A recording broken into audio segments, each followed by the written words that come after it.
Hello दोस्तों, मैं आशीष पटेल मैथिक्स मोहल्ला में एक बार फिर से आप सभी का स्वागत करता हूं। दोस्तों, आज जो मैं स्टार्ट करने वाला हूं वो क्लास 11 की फिजिक्स का चैप्टर वेक्टर है।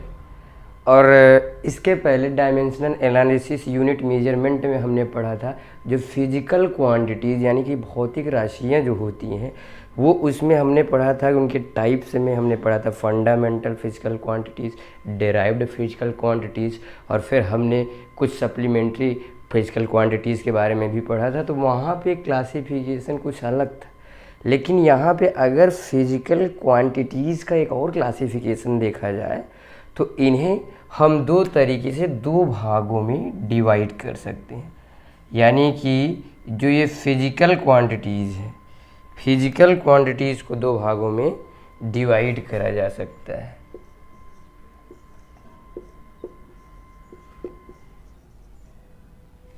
फिजिकल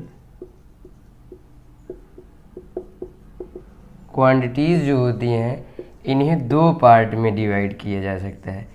एक अपना होता है स्केलर और दूसरा अपना होता है vector.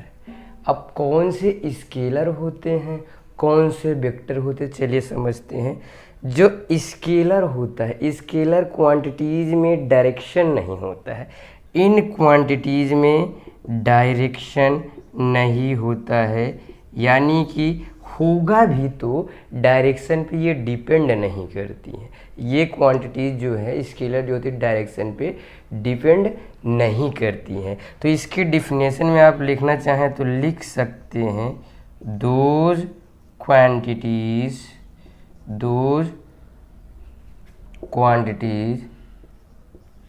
Which have only magnitude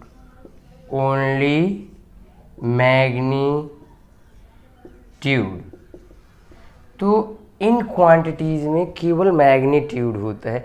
और ये क्या होता है, एक पॉइंट तो ये होता है, और ये जो स्केलर क्वांटिटीज़ होती हैं ये क्या होती हैं भैया कि डायरेक्शन पर डिपेंड नहीं करती हैं। तो यानी कि डायरेक्शन इंडिपेंडेंट होती है।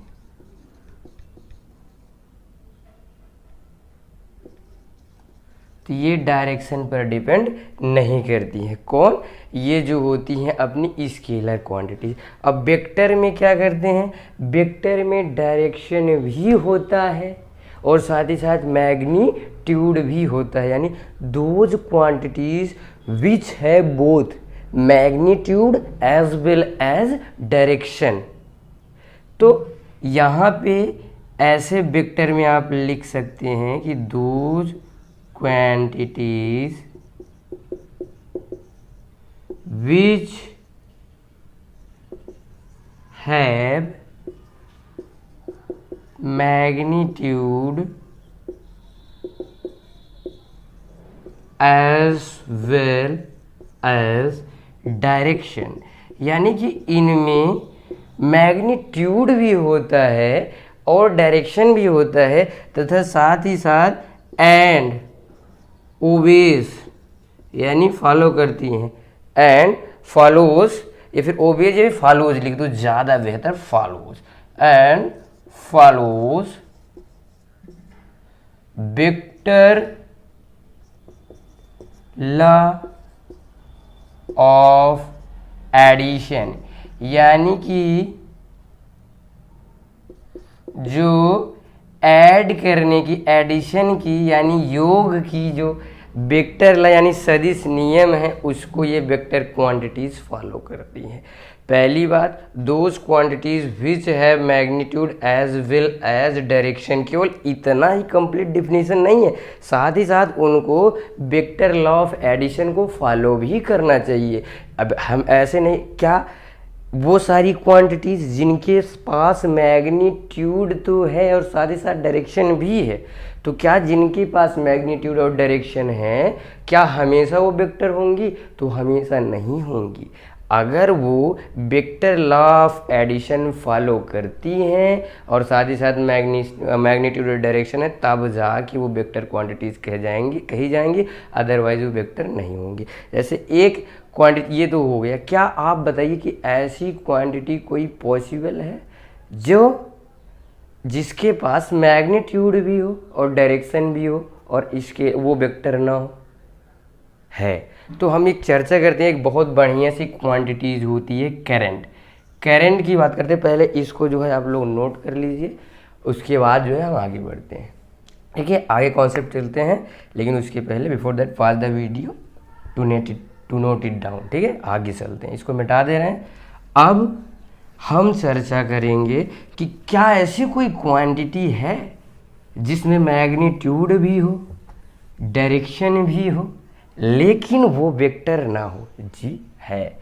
ये अद्भुत सी प्यारी सी क्वांटिटी होती है अपनी करंट, और ये 12th में करंट पूरा चैप्टर है, वहाँ पे आपको अच्छे से पढ़ाया जाएगा। अभी 11th में ये आप जानते रहे, जो करंट होता है भैया, जैसे मान लीजिए कि इधर से कोई करंट आ रही है 5 एम्पियर की, इधर से मैं एक करंट ले आ रहा हूँ, इधर से ऐसे इधर से करंट आ रही थी और इधर से यहाँ पे करंट आ रही है इधर इस डायरेक्शन में, ये 3 एम्पियर की है मान लीजिए। और उसके बाद यहाँ पे मिलके इस जो प्रैक्टिकली देखा गया कि जब दोनों यहाँ पे मिलती हैं, हालांकि इनके बीच का एंगल मैं कुछ दे ही देता हूँ, मान लीजिए कि इनके बीच का एंगल मैंने दे दिया 60 डिग्री। तो यहाँ पे जब देखा गया प्रैक्टिकली, तो जो इसमें करंट फ्लो कर रही थी, दोनों का जुड़ के 8 एम्पियर इसमें फ्लो कर रही थी। 8 एम्पियर, यानी दोनों वैसे जुड़ गए जैसे नॉर्मली संख्याएं जुड़ती हैं, इस एंगल पे बिल्कुल डिपेंड ही नहीं करी जो दोनों में करंट फ्लो कर रही थी। फिर और प्रैक्टिकल करके देखा गया, इस बार मान लीजिए कि करंट ऐसे 5 एम्पियर ऐसे आ रही है और इधर से करंट आ रही है कोई, और इसमें जो बन रही है 3 एम्पियर 90 डिग्री पे आ रही है, ये 90 डिग्री इनके बीच का एंगल है। एंगल चेंज करके देखा गया कि क्या ये डायरेक्शन पे डिपेंड करती हैं, क्या इन जो है बीच के एंगल पे डिपेंड करती हैं। तो फिर देखा गया तो 5 और 3 मिलके जो है इसमें कितनी करंट चली जा रही है, 8 एम्पियर। तो फिर उसके बाद और प्रैक्टिकली देखा गया, इस बार थोड़ा सा और फैला दिया गया, मान लीजिए करंट ऐसे आ रही थी इधर 5 एम्पियर की, और ये देखिए करंट जो है कुछ ऐसे ही लिख देते हैं, इस बार जो है 30 डिग्री कर देते हैं, फैलाते नहीं, कम कर देते हैं। इस बार एंगल 30 डिग्री था, और इस बार भी जब ऑब्जर्व करा गया देखा गया तो ये जो इसमें जो है 3 एम्पियर देते जा रही, नेट करंट था फिर से 8 एम्पियर ही था। तो इस तरीके से जो है इसमें आप ये समझिए, इसे प्रैक्टिकली आप देख सकते हैं कि जो करंट होती है वो कभी भी डायरेक्शन पे डिपेंड नहीं करती है, बीच के एंगल पे। देखो डायरेक्शन पे डिपेंड करती तो यहाँ पे एंगल कुछ इन दोनों वेक्टर्स के बीच में, अगर वेक्टर इसको मानते तो इनके बीच में एंगल कुछ और, यहाँ पे कुछ और, तो डायरेक्शन यहाँ पे सबका अलग अलग हो जाता है। और डायरेक्शन अलग हो जाता तो यहाँ पे जो रिजल्टेंट यानी नेट करंट जो इस आगे की वायर में जा रही है वो भी इस पर डिपेंड करनी चाहिए थी, लेकिन इस पर ये डिपेंड नहीं करती। जैसे नॉर्मल संख्याएं नहीं, नंबर्स नहीं जुड़ जाती, 5 में 3 करो ऐड हो जाएगा, 4 में 2 जोड़ो 6 हो जाएगा, बिल्कुल सेम उसी तरीके से करंट भी फ्लो मतलब कि जुड़ जाती है करंट में। हालांकि डायरेक्शन, और देखो डायरेक्शन ये बता रहा है कि डायरेक्शन में बह रही है, और साथ ही साथ इसमें मैग्नीट्यूड तो होता ही है, लेकिन ये वेक्टर क्वांटिटी नहीं होती। अभी तब करंट क्या है, तो अभी तक के लिए आप ऐसा मान लीजिए कि करंट स्केलर है, लेकिन 100% ये बात सही नहीं है। 100% एक्चुअली में जो करंट होती है वो सही में जो होती है वो टेंसर क्वांटिटी होती है, लेकिन टेंसर क्वांटिटीज हमारे सिलेबस में है नहीं। इवन आईआईटी, आप आईआईटी की प्रिपरेशन करेंगे तो उसके भी सिलेबस में जो है टेंसर क्वांटिटीज नहीं है। तो नॉर्मली जो 11-12 तक लोग बच्चे पढ़ते हैं तो करंट को कौन सी क्वांटिटी मान लेते हैं, करंट को स्केलर क्वांटिटी मान लेते हैं, लेकिन ये तब एक्चुअल में होती टेंसर है। लेकिन इसको स्केलर क्वांटिटी अभी जो है बुक्स में लिख दिया जाता है, बस नॉर्मली जनरली लिख दिया जाता है। अगर कहीं जैसे एग्ज़ाम दे रहे हैं ऑप्शन में आपके टेंसर भी हो, स्केलर भी हो, तो करंट को आप जो है टेंसर टिक करेंगे। अगर टेंसर नहीं है तो करंट को हम स्केलर क्वांटिटी टिक कर देंगे। तो उम्मीद करता हूँ स्केलर और वेक्टर क्वांटिटीज आपको समझ में आ गया होगा।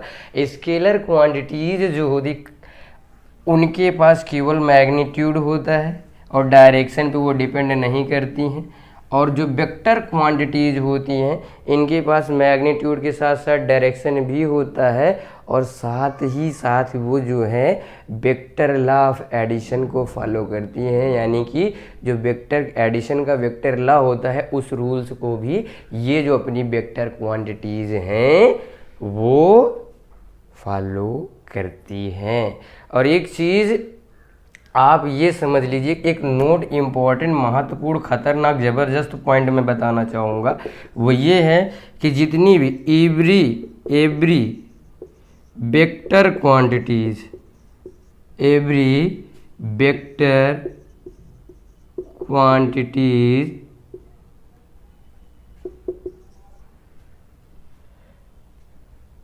मस्ट हैव डायरेक्शन, मतलब कि जितनी भी वेक्टर क्वांटिटीज होती हैं पक्का उनके पास डायरेक्शन होता है। But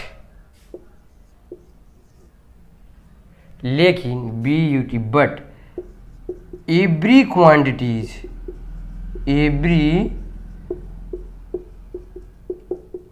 quantities which have direction is not vector। और एक अद्भुत, एक खूबसूरत सा आपने इसका एग्जाम्पल देखा अभी थोड़ी देर पहले, वो करंट था। तो अब जो है स्केलर और वेक्टर क्वांटिटीज़ के कुछ एग्जांपल्स मैं आपको बताता हूँ। यहाँ पे इस चीज़ को आप नोट कर लीजिएगा, इस पॉइंट को स्क्रीनशॉट ले लीजिए ऐसे 3 फिंगर से, ऐसे पता नहीं कौन सी मोबाइल कैसे स्क्रीन जैसे भी लिया जाता है, स्क्रीनशॉट आप इसको ले लीजिए। अब उसके बाद आगे मैं थोड़ा सा और आप लोगों को बताऊं, कुछ एग्जांपल्स दूंगा scalar quantities and vector quantities की। चलिए स्केलर क्वांटिटीज और वेक्टर क्वांटिटीज की कुछ एग्जांपल। जो क्वांटिटीज जो होती हैं आपको पता है कि फिजिकल क्वांटिटीज अभी 2 टाइप में इनको हमने डिवाइड करा। एक था अपना स्केलर और दूसरा था अपना वेक्टर। तो चलिए स्केलर के कुछ एग्जांपल, इनमें केवल जो है मैग्नीट्यूड होता था, मैग्नीट्यूड और डायरेक्शन दोनों होता था, और डायरेक्शन पे डिपेंड भी करती थी। साथ ही साथ ये डायरेक्शन डिपेंडेंट होनी चाहिए, शुड भी डायरेक्शन डिपेंडेंट, मैग्नीट्यूड और डायरेक्शन के साथ साथ डायरेक्शन पे डिपेंड भी करनी चाहिए। यानी फॉलो द वेक्टर, मतलब लॉ ऑफ एडिशन, यानी एडिशन के वेक्टर लॉ को ये फॉलो करनी चाहिए। ये चीज़ आप समझिए। कुछ एग्जांपल्स लिखते हैं, जैसे स्केलर क्वांटिटीज में होता है डिस्टेंस जो होता है ये स्केलर क्वांटिटीज होती है, और जो डिस्प्लेसमेंट होता है ये वेक्टर क्वांटिटीज होती है। अब जो मैं आपको जो है कुछ एग्जांपल लेके, क्यों डिस्टेंस ये डायरेक्शन पे डिपेंड नहीं करती है और डिस्प्लेसमेंट डायरेक्शन पे डिपेंड करती है। कैसे करती है, अभी मैं एक एग्जांपल, एक प्यारा सा एग्जांपल ले रहा हूँ। मान लीजिए कि कोई राधा जी हैं, कोई राधा जी नहीं, अपनी राधा जी, राधा रानी, ये श्री कृष्ण कन्हैया से मिलने के लिए जाती हैं। और यहाँ पे एक्चुअली में कृष्ण कन्हैया जो थे मुरली बजा रहे थे। जैसे ही मुरली की आवाज़ राधा के कानों में पहुँचती है तो राधा जो है घर से चुपके से निकलती हैं और कृष्ण कन्हैया के पहुँचने की कोशिश करती हैं। और रास्ता जो था, पहले इन्होंने 4 किलोमीटर ऐसे चल लिया, 4 किलोमीटर। फिर उसके बाद इन्होंने क्या करा, फिर इन्होंने 3 किलोमीटर ऐसे चल लिया, ठीक है, ये 3 किलोमीटर फिर ऐसे चल लिया। अब डिस्टेंस क्या होती है, टोटल लेंथ ऑफ पाथ, रास्ता जो इन्होंने कवर करा राधा ने, ये 4 km इधर चला, 3 km इधर, तो टोटल रास्ता ये कवर किया। और बात करें डिस्टेंस की, तो यहाँ पे जो डिस्टेंस अपनी, यहाँ पे इस कंडीशन में जो डिस्टेंस आएगी वो 7 km आएगी। और भैया जो डिस्प्लेसमेंट आता है ये आता है फाइनल और इनिशियल। ये इनिशियल यहाँ से शुरू करी थी, फाइनल ये फाइनल और इनिशियल पॉइंट के बीच की जो होती है शॉर्टेस्ट डिस्टेंस जो होती है वही डिस्प्लेसमेंट होती है। तो फाइनल और इनिशियल जो है पॉइंट के बीच की जो शॉर्टेस्ट डिस्टेंस यही सीधी लाइन होगी और ये 90 डिग्री अगर है तो पाइथागोरस थ्योरम से ये निकल जाएगा √4 का स्क्वायर प्लस 3 का स्क्वायर। बाबा जी पाइथागोरस बाबा जी आएंगे, सारे कष्ट दूर कर देंगे। 4 का स्क्वायर 4 का 16 हो जाएगा और 3 का स्क्वायर जो 32 जैसा अभी तक दिख रहा था 9 हो जाएगा √25 और √25 की वैल्यू क्या होती है 5। आप देखिए डिस्टेंस 7i और डिस्प्लेसमेंट 5i। चलिए अब क्या करते हैं, एक बार डायरेक्शन को चेंज करते हैं। जो यहाँ पे इधर मुड़ गया था किसी और डायरेक्शन में हम राधा को चलाते हैं और देखते हैं क्या डायरेक्शन के चेंज होने से डिस्टेंस और डिस्प्लेसमेंट पे कोई फर्क पड़ता है। अभी हम चेक कर लेते हैं, चलिए अभी के अभी चेक कर लेते हैं। तो ये दूसरा कंडीशन, इस बार जो है राधा जी फिर से बांसुरी बजा रहे थे कृष्ण कन्हैया, अभी भी 7 किलोमीटर दूर ही थे। यहाँ पे कृष्ण है, कृष्ण यहाँ पे जो है राधा जी हैं और अब राधा जी को अभी एग्जैक्ट लोकेशन पता नहीं था। राधा जी क्या करती हैं, जब बांसुरी की आवाज़ सुनती हैं तो यहाँ से जो है 4 km पहले चली, फिर उसके बाद अचानक से कृष्ण कन्हैया बांसुरी बजाना बंद कर देते हैं। तो 4 km इधर चली, बांसुरी जब बजाना बंद कर दी थोड़ा सा कंफ्यूज हो गई किधर से बज रही थी, समझ नहीं पाती हैं, या चौराहे पे पहुंची इधर जाना किधर, अभी डायरेक्शन इसको समझ में नहीं आता। फिर कृष्ण कन्हैया बजाना शुरू कर दिया, अच्छा आगे वही तो बैठा है, मतलब आगे ही तो है, पता चलता है इनको। तो 3 km यहाँ से और दूर थे ये, और हाँ बांसुरी अद्भुत थी, इतने किलोमीटर दूर तक सुनाई। आप सोच रहे होंगे सर इतने किलोमीटर तक कैसे सुनाई देगी, अच्छा ठीक है अद्भुत बांसुरी की जगह मीटर कर लेते हैं। बांसुरी को अद्भुत करने से बेहतर है कि हम मीटर, हालांकि मीटर तो बहुत km ही रहने दीजिए, बस ऐसे समझ लीजिए कि वो बांसुरी थोड़ी सी कृष्ण भगवान है भाई, दैवी बांसुरी बजाया करते थे तो वो बहुत दूर तक सुनाई देता था। ठीक है, तो ठीक ये राधा और कृष्ण हो गए, 4 km इधर चले, फिर जो है राधा 3 km यहाँ से यहाँ तक 4 km चली, फिर यहाँ से यहाँ तक 3 km और चली। तो यहाँ पे जो है डिस्टेंस की बात करेंगे इस कंडीशन में, तो डिस्टेंस होती है टोटल लेंथ ऑफ पाथ, रास्ते की पूरी लंबाई 4 ये 3 ये 7 किलोमीटर। और बात करेंगे अगर डिस्प्लेसमेंट की, तो डिस्प्लेसमेंट अभी डिस्प्लेसमेंट कर देते हैं, डिस्प्लेसमेंट निकालेंगे इस कंडीशन में।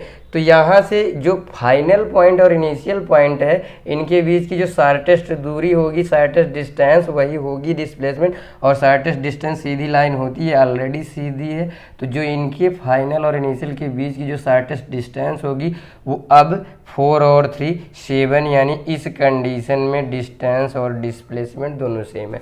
आप देखिए जब डायरेक्शन उसने ऐसा रखा था, यहाँ चलने के बाद ऐसा चला, तो जो ये यहाँ पे राधा जी जो इधर चली थी तो इस कंडीशन में डिस्प्लेसमेंट आ रहा था 5 और डिस्टेंस आ रहा था, डिस्प्लेसमेंट आया था 5 km और डिस्टेंस था 7 km। डिस्टेंस अभी भी 7 ही रही, यानी डायरेक्शन के चेंज होने से डिस्टेंस नहीं बदली, लेकिन आप देख रहे हैं कि डायरेक्शन के चेंज होने से डिस्प्लेसमेंट बदल गई है, यानी कि डिस्प्लेसमेंट से डायरेक्शन पे डिपेंड कर रही है। तो जो क्वांटिटी डायरेक्शन पे डिपेंड करती हैं वही होती हैं वेक्टर क्वांटिटीज, और जो डिपेंड नहीं करती वो स्केलर क्वांटिटीज होती हैं। एक और प्यारा सा आप चाहें तो एग्जांपल लेके मैं दिखा सकता हूँ, यहीं पे एक कंडीशन और बना लेते हैं। चलिए इस बार राधा जी जो है जैसे ही बांसुरी की, ये थर्ड केस बना रहा हूँ, राधा जी जैसे ही बांसुरी की धुन सुनती हैं और क्या करती हैं, तुरंत निकल लेती हैं। और इस बार जो है 4 km ये चलती जाती है, बीच में कन्हैया जी जो है थोड़ी देर तक बांसुरी बजा के बंद कर देते हैं, तो और घर में छुप जाते हैं राधा को शरारत करने के लिए। वो तो सताते थे ही, आप जानते हैं मुरली मनोहर कैसे थे। ठीक है, तो इसमें क्या करती है राधा दी 4 km भगी चली कि बांसुरी बंद हो गई, सोची कि बस वहीं कहीं अंदाज़ा लगा के पहुँची, लेकिन वहाँ पर जो है जब पहुँचती है तो देखती हैं कृष्ण कन्हैया थे ही नहीं। तो फिर क्या होता है कि फिर जो है कृष्ण कन्हैया उतनी आगे जब राधा जी चली गई कि कहीं कहीं खोजते खोजते कहीं और न चली जाए, तो फिर कृष्ण कन्हैया क्या करते हैं, फिर से बांसुरी बजाते हैं। पीछे थे वो, 1 ही किलोमीटर दूरी पे, तो पीछे थे, तो यहाँ से जब फिर से बजाते हैं तो राधा को पता चलता है भैया कि कृष्ण यहाँ कहीं पे हैं, यहाँ से 3 किलोमीटर पीछे। वो इतनी मस्त हो गई थी, इतना सुध बुध खो दी थी इन्होंने कि इनको ये पता ही नहीं चला।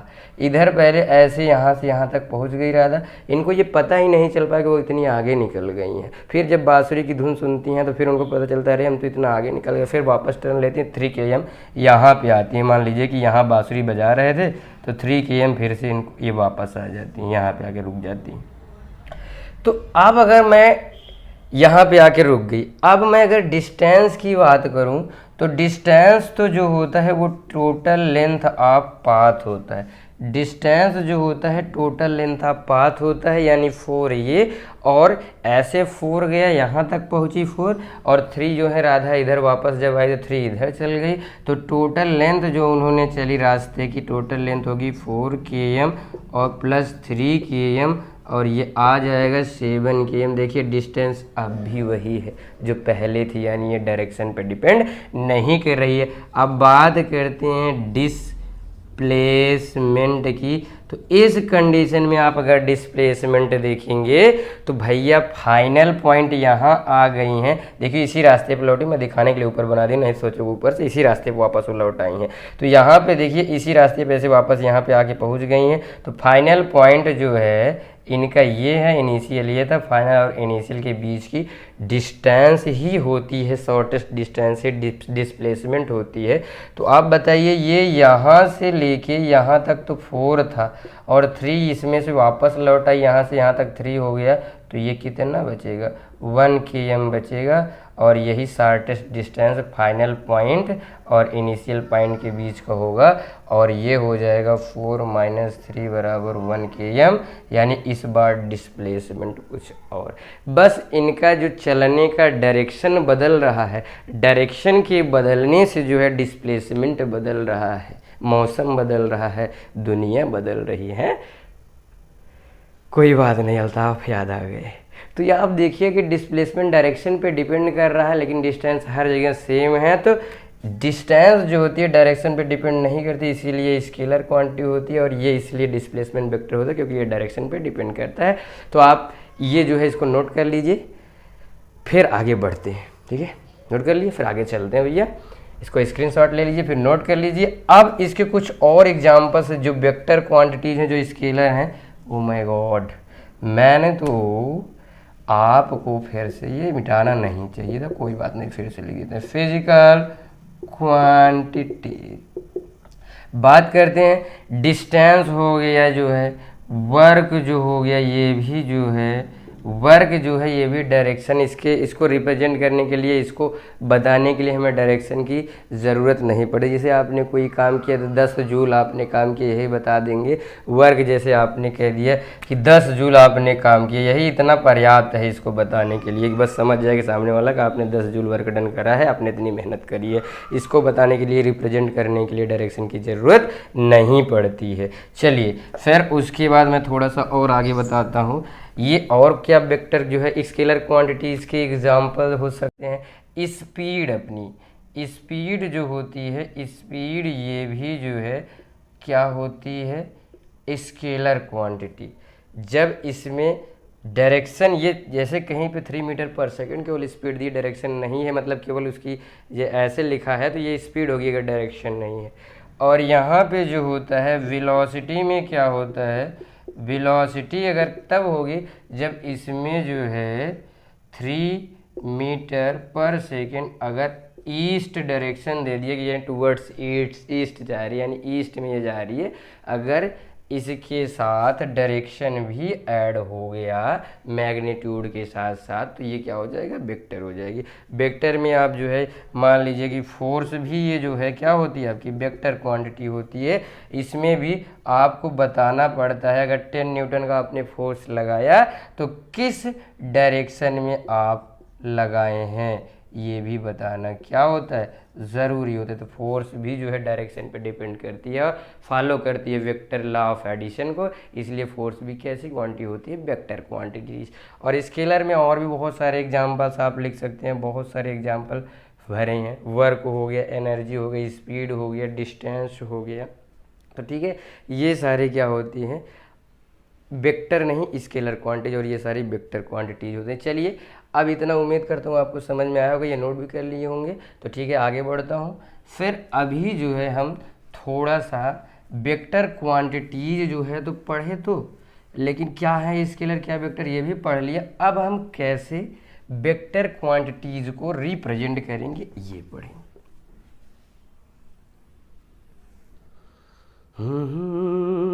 रिप्रेजेंटेशन ऑफ वेक्टर, कैसे वेक्टर को रिप्रेजेंट करते हैं, representation of vector, representation of vector कैसे रिप्रेजेंट करते हैं। तो वेक्टर को देखो रिप्रेजेंट करने का ऐसे ऐसे वेक्टर को रिप्रेजेंट करते हैं, ऐसे एक लाइन खींच के आगे ऐसे एरो लगा देते हैं, ये वेक्टर को इस तरीके से रिप्रेजेंट करते हैं। ये होती है, इसे कहते हैं टेल, इसे क्या कहते हैं, इस पार्ट को हम कहते हैं टेल, और ये पार्ट उसका क्या कहलाता है, हेड कहलाता है। ये होता है टेल यानी कि पूंछ, और ये इसका हेड यानी कि सिर कहलाता है। तो टेल जो होता है, टेल ये जो होता है, टेल जो होता है, ये हेड को छोड़ दीजिए, ये टेल कहलाती है और ये हेड हो गया। चलिए अब जैसे मैं इसकी लेंथ कहूँ, जैसे वेक्टर का रिप्रेजेंटेशन ये है, तो जो इसकी जो लेंथ होती है, ये लेंथ किस चीज़ को डिपेंड करती है, किस चीज़ को शो करती है। तो ये लेंथ जो होती है ये शो करती है मैग्नीट्यूड को, जो लेंथ होती है ये मैग्नीट्यूड को रिप्रेजेंट करती है। और जो इसका हेड होता है ये डायरेक्शन को शो करता है। ये जो हेड बना है, ये लेंथ, तो जो इसकी वेक्टर की जो लेंथ होती है भैया, ये मैग्नीट्यूड को रिप्रेजेंट करती है, और इसका हेड जो होता है वो डायरेक्शन को रिप्रेजेंट करता है। तो हेड रिप्रेजेंट करता है डायरेक्शन को, और लेंथ जो इसकी हो जाती है वो मैग्नीट्यूड को रिप्रेजेंट करती है। अब आप वेक्टर को, जैसे कोई वेक्टर क्वांटिटी है उसको कैसे रिप्रेजेंट करेंगे, तो बस ये जो एरो है ना, इस एरो को क्या कहते हैं, जैसे फोर्स वेक्टर क्वांटिटी है, तो वेक्टर क्वांटिटीज़ को जैसे फोर्स F बराबर 10 न्यूटन कहीं पे लगा है, तो 10 न्यूटन मान लो ईस्ट डायरेक्शन में लिख रहा है, देखो डायरेक्शन भी दे दिए। अभी भी ये सही नहीं लिखा है, वेक्टर क्वांटिटीज़ के ऊपर ऐसे एरो बना देते हैं, तो ये वेक्टर क्वांटिटीज़ को रिप्रेजेंट करने का तरीका है। 10 न्यूटन इस डायरेक्शन में फोर्स लग रहा था, अगर इसके ऊपर एरो हम नहीं लगाएंगे, नहीं बनाएंगे, तो ये वेक्टर क्वांटिटीज़ नहीं बनी, तब गलत तरीका है।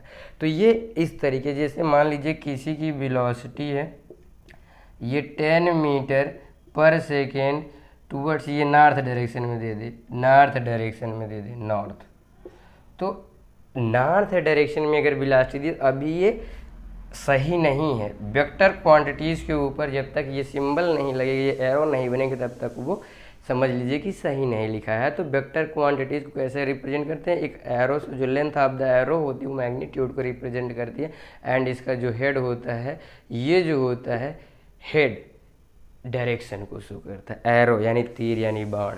चलिए ठीक है, तो ये तो रिप्रेजेंटेशन हो गया। थोड़ा और आप समझिएगा, जैसे वेक्टर का मैग्नीट्यूड अगर कहीं पे जैसे केवल F लिखा है, F, तो ये किस चीज़ को रिप्रेजेंट करेगा, मैग्नीट्यूड को, ये रिप्रेजेंट करता है मैग्नीट्यूड को। और मैग्नीट्यूड को ऐसे भी लिखा जाता है, ऐसे कहीं पे लिख दिए गए, तो ये चीज़ भी रिप्रेजेंट करती है मैग्नीट्यूड को रिप्रेजेंट करेंगी। अच्छा, कहीं पे केवल ऐसे लिखा है, तो इसका मतलब इसमें वेक्टर, मतलब ये पूरा वेक्टर क्वांटिटीज़ को रिप्रेजेंट करेगा, यानी इसमें मैग्नीट्यूड तो होगा ही होगा, और साथ ही साथ डायरेक्शन भी, यानी ये पूरे वेक्टर को रिप्रेजेंट करेगी। इसमें मैग्नीट्यूड प्लस डायरेक्शन दोनों होगा। तो आपको समझ में आया होगा मैग्नीट्यूड। चलो ठीक, मतलब कि ये कैसे रिप्रेजेंट करते हैं, रिप्रेजेंटेशन ऑफ वेक्टर। अगर कहीं पे इस तरीके से मॉड लगा के लिख दिया जाता है तो दैट मीन्स ये मैग्नीट्यूड को रिप्रेजेंट करता है। अगर केवल एफ जैसे फोर्स को लिख दिया गया तो ये केवल मैग्नीट्यूड को डिपेंड करेगा। अगर इस तरीके से लिखे तो पूरे वेक्टर क्वांटिटीज़ को डिपेंड, मतलब कि ये रिप्रेजेंट करेगा। ठीक है, ये रिप्रेजेंटेशन ऑफ वेक्टर होता है। चलाओ न नैनो से बाण रे, जान ले लो न जान रे, रिप्रेजेंटेशन। तो पैरेलल ऑफ शिफ्टिंग पढ़ेंगे, कैसे वेक्टर को पैरेलल शिफ्ट करते हैं। Parallel shifting, shift parallel shifting, कैसे पैरेलल शिफ्ट करते हैं ऑफ वेक्टर। तो कोई भी वेक्टर जो होता है, एनी वेक्टर जो होता है, कोई भी वेक्टर होता है, any vector can be shifted, SHI, shifted to parallel, to its parallel, या फिर पैरेलल इटसेल्फ, मैंने खुद के ये जो है पैरेलल शिफ्ट किया जा सकता है।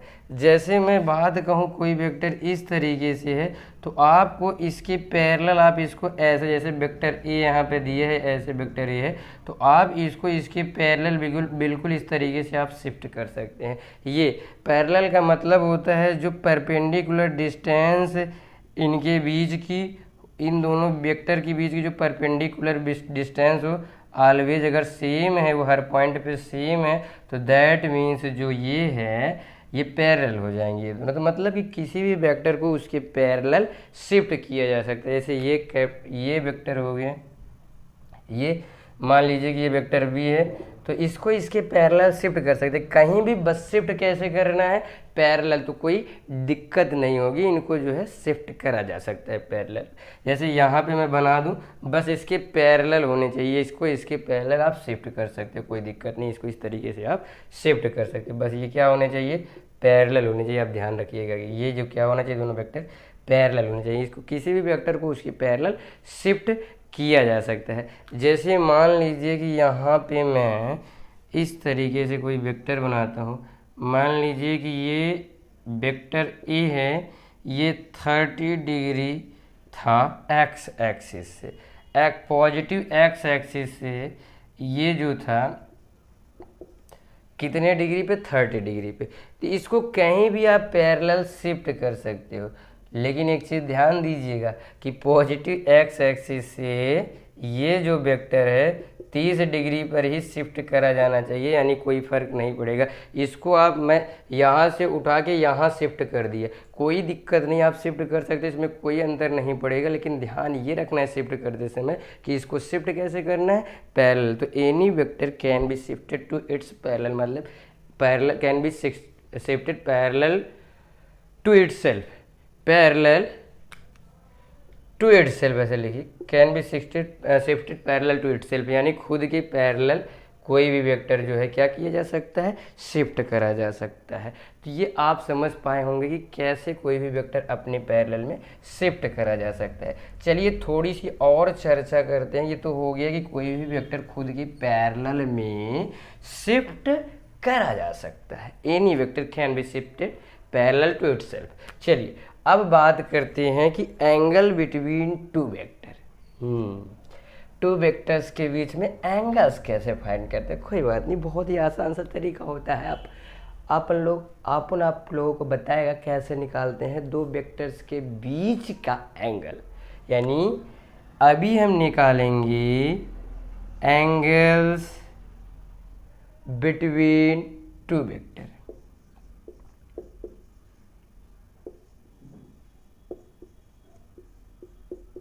टू वेक्टर के बीच का क्या निकालेंगे हम, एंगल निकालें, angle between two vector.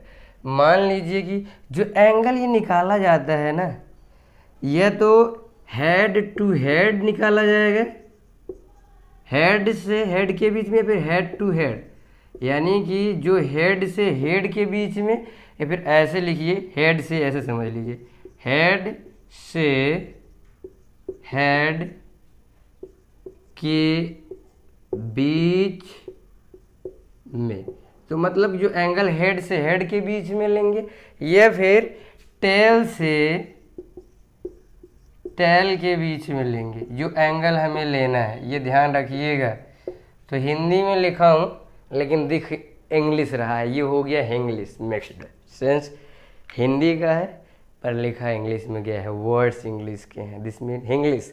English से याद आया, बताऊंगा कभी कहानी, अभी नहीं, थोड़ा और हो जाए, ठीक है। अभी कहानी बात बताने का वक्त नहीं है, आपको समझ में आया होगा। अभी क्या समझ में आया होगा, देखो थोड़ा सा मैं निकाल के बताता हूँ। जैसे मान लीजिए कि ये वेक्टर, एक वेक्टर ये ए है, तो एंगल जो होता है वो या तो हेड से हेड के बीच का लिया जाता है, या तो टेल से टेल के बीच में। जैसे वेक्टर ए ऐसा है और वेक्टर बी कुछ इस तरीके से है, ये वेक्टर ए दिए है और ये वेक्टर बी दिए है, ये 90 डिग्री दिए है, तो angles between a vector and b vector में क्या हो जाएगा 90 डिग्री, क्योंकि ये देखो टेल से टेल के बीच में एंगल है, तो टेल से टेल के बीच में एंगल लेना है हमें, या फिर हेड से हेड के बीच का एंगल लेना है। टेल से टेल का मैं लिख सकता हूँ थीटा बराबर 90 हो जाएगा। चलो इस बार वेक्टर ए को मैं इस तरीके से बना दिए, चलो, और वेक्टर बी को मैंने इस तरीके से ये बना दिए, सॉरी वेक्टर ए इसको बोल देते हैं, और इसका वेक्टर बी भाई ऐसे, वेक्टर बी को मैं इस तरीके से यहाँ पे दिखा दिया, और इनके बीच के एंगल में दे दिए 150। तो आपको थीटा बनाना है, एक्चुअल में क्या होगा, यहाँ पे थीटा देखिए, इसका ए का हेड लगा है और बी का टेल लगा है, ये हेड से टेल के बीच में एंगल है, ना कि हेड से हेड के बीच में, ना कि टेल से टेल के बीच में। तो हमें एंगल या तो लेंगे हम हेड से हेड के बीच में, या फिर टेल से टेल के बीच में। अभी तो ऐसा कुछ है नहीं, तो हम वैसा बना लेंगे, डोंट वरी। देखिए क्या करेंगे कि मैं बताया था किसी भी वेक्टर को उसके पैरेलल शिफ्ट किया जा सकता है। हमारे पास दो रास्ते, या तो बी को इसके पैरेलल यहाँ पे शिफ्ट कर दे तो टेल से टेल के बीच में आ जाएगा, या फिर ए को ऐसे इसके पैरेलल आगे बढ़ा दें तब भी टेल से टेल के बीच में एंगल आ जाएगा, या फिर बी को पीछे खींच दें तो हेड से हेड के बीच में एंगल आ जाएगा। चलिए मैं 3 तरीके से एंगल को बताता हूं कि कैसे आप इसके थीटा को निकाल सकते हो।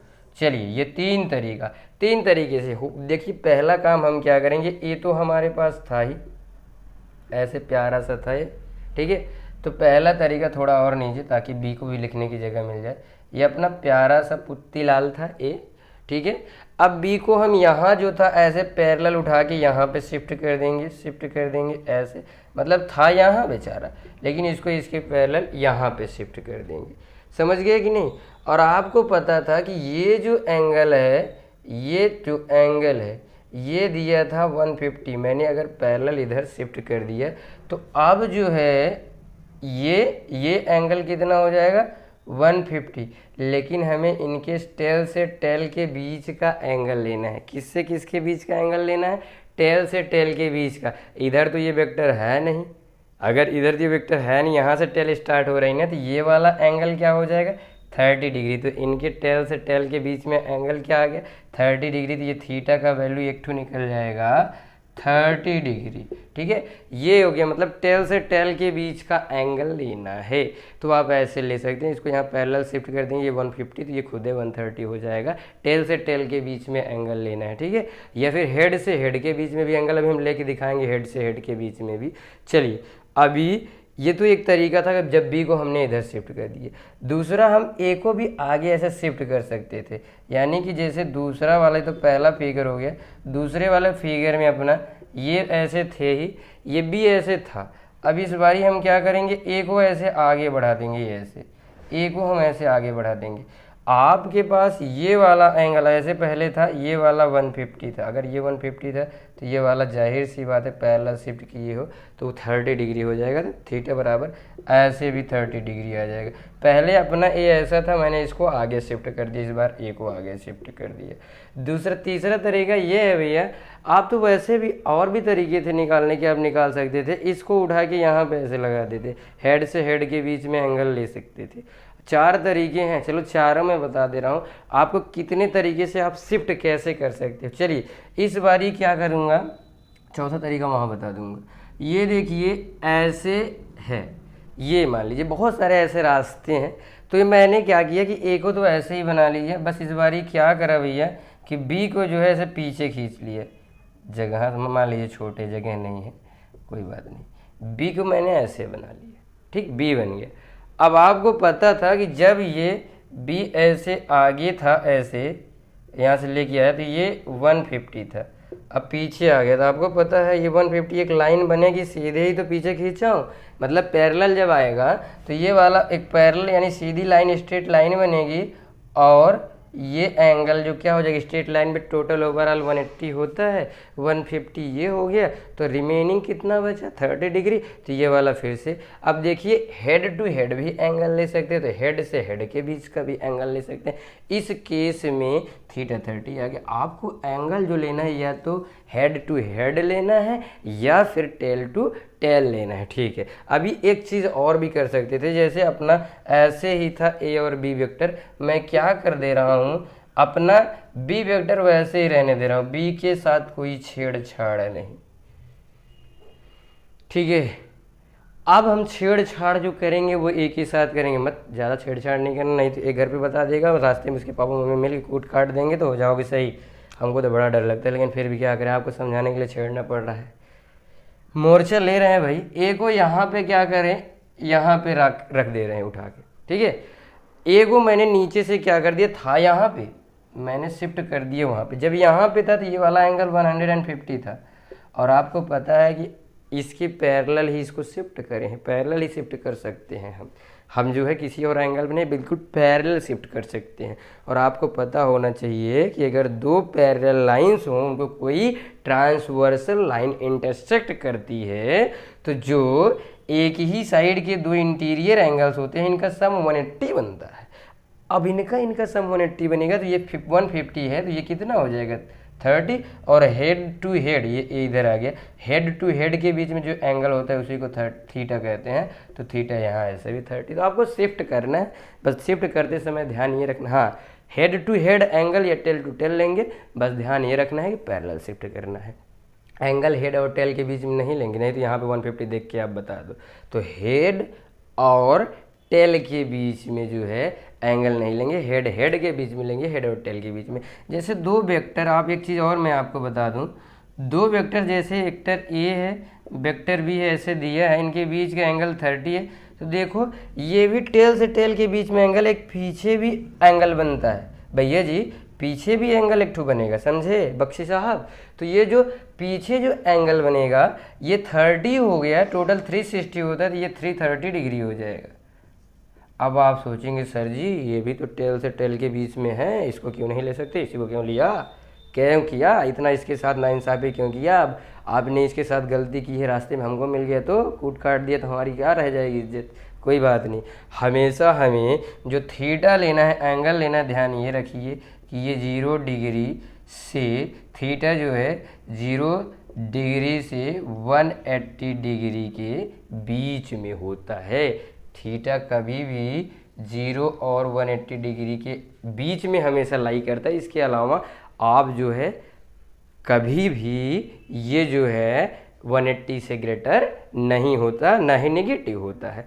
और हमेशा जब दो एंगल पॉसिबल हों तो हमेशा कौन सा एंगल लेंगे, हम स्मॉलर एंगल लेंगे, smaller angle. We always take, ऐसे समझ लीजिए, वी ऑलवेज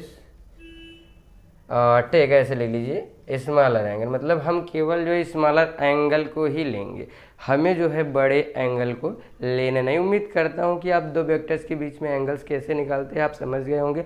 और जब दो एंगल्स पॉसिबल होते हैं तो हम छोटे वाले एंगल को लेंगे, स्मॉलर एंगल को लेंगे, बड़े वाले एंगल को नहीं लेंगे। ये बात ध्यान रखिएगा। थीटा जो भी निकलता है दो वेक्टर के बीच का वो हमेशा 0 से 180 के बीच में होता है। तो चलिए इतनी बात समझ गए होंगे। थोड़े हाँ चलते हैं आगे, थोड़ा सा कुछ और आपको बताता हूँ, कुछ और एग्जांपल्स कराता हूँ। Before that pause the video and to note it down. Note करो, जल्दी से नोट कर लो। ओके हो गया होगा। चलिए थोड़ा सा और आगे बढ़ते हैं। अभी जो है हमें करना जो है वो ये करना है कि कुछ एग्जाम्पल्स लेके उनके बीच में एंगल्स निकालते हैं। चलिए अब तरह तरह की मेथड से नहीं करूँगा, एक ही मेथड से करेंगे। अपन लोग मान लीजिए कि एक वेक्टर ऐसे ए दे दिया मैंने, एक वेक्टर ऐसे मैंने दे दिया, बी वेक्टर दे दिया, और यहाँ पे मैंने दे दिया क्या दे दूँ 100 डिग्री। 100 डिग्री 90 से ज़्यादा है 90 से, ठीक है 100 दे देता हूँ। इनके बीच में 100 डिग्री है। चलिए अब क्या है कि एक जो है थर्ड वेक्टर सी है, मान लीजिए कि ऐसे कोई वेक्टर सी है, सपोज दैट यहाँ पे कोई वेक्टर बिल्कुल ऐसे सी है, यहाँ पे ही बना देता हूँ ऐसे वेक्टर सी है, ठीक है। और ये वाला एंगल जो है मैं बना देता हूँ 130 डिग्री। चलिए अब ये एंगल मैं 130 बना देता हूँ। अब आपको जो है एंगल से बताने हैं, ये वेक्टर ए हो गया, ये वेक्टर बी हो गया, ये वेक्टर सी हो गया, तो आपको एंगल बताने हैं। Angle between vector A and vector B, साथ ही साथ vector B and vector C, vector A and vector C, इनके बीच में एंगल्स क्या होंगे। तो आपको एंगल निकालने हैं। तो सोचिए अगर ए और बी के बीच में एंगल निकालना है, ए और बी, तो इसकी टेल इसकी हेड, हेड और टेल के बीच में आप एंगल नहीं लेते हैं, आपको लेना पड़ेगा या तो हेड टू हेड या तो टेल टू टेल। तो आप कहेंगे सर जी बहुत है आसान है, हम कहेंगे वो कैसे भैया। तो आप कहेंगे सर जी इसको बी को ऐसे पकड़ के खींच लेंगे, तो हम बोलेंगे भी ताकत नहीं ले ऐसे खींच लोगे। हाँ खींच सकते हैं, पैरेलल हम शिफ्ट कर सकते हैं, हमारे पास अथॉरिटी है इस बात, ठीक है। हम इसको क्या करते हैं पीछे ऐसे पैरेलल खींच लेते हैं बी को। तो पैरेलल खींचेंगे भैया तो जो आगे वाले से जो है जो एंगल से बनेगा, यहाँ पे जो है 100 था और टोटल तो 180 बनेगा। एक लाइन पे 180 का एंगल होता है तो बच गया 80 डिग्री। तो ए और बी के हेड टू हेड के बीच में चाहे आप एंगल ले लीजिए, चाहे हेड टू और टेल टू टेल के बीच में, हेड टू हेड के बीच में हम एंगल ले लेंगे। आपको टेल से टेल मिलाना है, ठीक है, टेल से टेल लेना है या फिर हेड से हेड लेना है। तो हेड से हेड चाहे मिला लीजिए, चाहे टेल से टेल मिला लीजिए। जब भी मिलन हो जाए हेड हेड का या फिर टेल टेल का, चाहे टेल टेल का मिलन हो चाहे हेड हेड का मिलन हुआ तो काम बन गया ना। तो यानी कि वो डिग्री कितनी है, ये 80 डिग्री आ गई भाई। हेड हेड मिल गया तब भी काम बन जाएगा, टेल टेल मिल गया तब भी काम बन जाएगा। हेड हेड मिला हमारा काम बन गया, इसके बीच में एंगल हमने फाइंड आउट कर लिया, 80 डिग्री आ गया। ये 100 था तो 80 होगा। तो बिटवीन ए एंड बी हमारा एंगल कितना आ गया भाई 80 डिग्री। चलिए आगे चलते हैं। Angle between B and C, B और सी को गंदी नज़रों से अगर आप देखोगे तो जो बी की टेल है और जो सी की टेल है, देखो टेल से टेल के बीच में अगर टेल टू टेल लाइन में जुड़ी है तो टेल से टेल के बीच में 130 एंगल दिए, इसमें कुछ निकालना ही नहीं था, आप डायरेक्टली 130 डिग्री लिख सकते हो। चलिए अभी चर्चा करते हैं angle between A and C.